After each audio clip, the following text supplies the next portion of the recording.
Madam, বলছি আমাদের কাজ হয়ে গেছে, আমরা তাহলে আসছি। 1 মিনিট দাঁড়াও। এই নাও তোমাদের এই মাসের স্যালারি। কিন্তু ম্যাডাম, মাসে শুধু তো এখনো 1 সপ্তাহ বাকি আছে।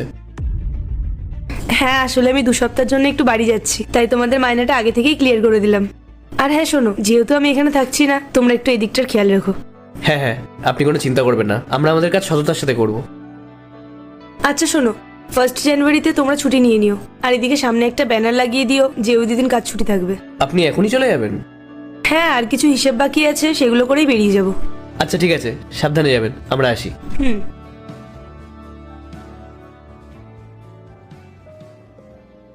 যাক, ভালোই হয়েছে বলো, সময়ের আগে টাকাগুলো পেয়ে গেলাম। নতুন বছর আসছে, রিককে আবার স্কুলে ভর্তিও করাতে হবে। ভালোই হয়েছে।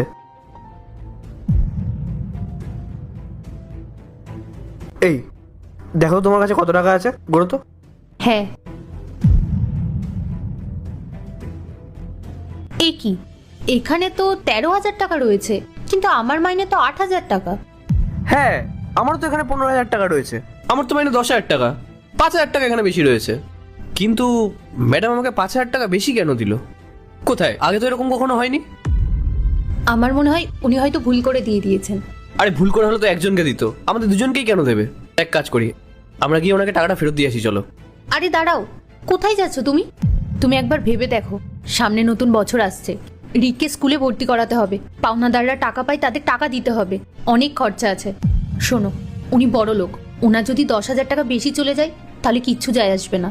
আরে যায় আসবে না বলে এটা তো না যে আমরা ওনার সঙ্গে বেইমানি করব। আমরা ওনার কাছে এত বছর ধরে কাজ করছি, এখন যদি আমরা এই টাকাগুলো নিয়ে নিই আর উনি যদি ব্যাপারটা জানতে পারে, তাহলে ওনার কতটা খারাপ লাগবে বলো তো? আর তাছাড়াও আমরা ওনার চোখে কতটা ছোট হয়ে যাবো বলো তো? আরে আমরা তো কোনো চুরি ডাকাতি করছি না, উনি ভুল করে দিয়ে দিয়েছে, তাতে আমাদের কি দোষ? হয়তো ভগবান আমাদের সাহায্য করেছেন।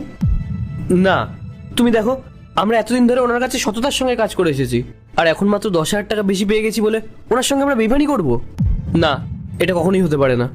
আরে তুমি কেন বুঝতে পারছো না? আমরা 10,000 টাকা বেশি পেয়েছি, মানে তোমার 1 মাসের মাইনে ওটা। দেখো, আমি জানি যে আমাদের টাকার প্রয়োজন, কিন্তু তুমি ভাবো, এই বেইমানির টাকা দিয়ে যদি আমরা কোনো জিনিস কিনি, তাহলে কিন্তু সেটা মোটেই ভালো দেখাবে না।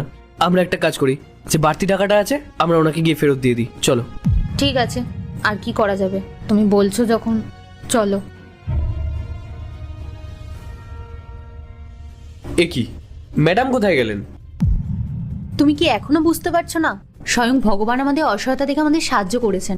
তুমি ভাবো, তোমার 1 মাসের মাইনে 10,000 টাকা, এই 10,000 টাকা